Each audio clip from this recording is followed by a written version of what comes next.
Hello friend, जय माँ समले आओ मोरी छोटिया ब्लॉग के स्वागत। आटा आम देखी दीचु पोहरी देखी पाते आमर करिश्मा आ मो झील मैंने रेडी सारे न देखुच के काम बार लगे रेडी होचन जिमु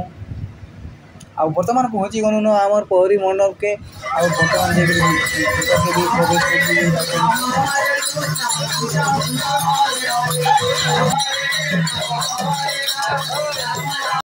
इटा मोर भंजे और मोर बाबू इटा बुलुछ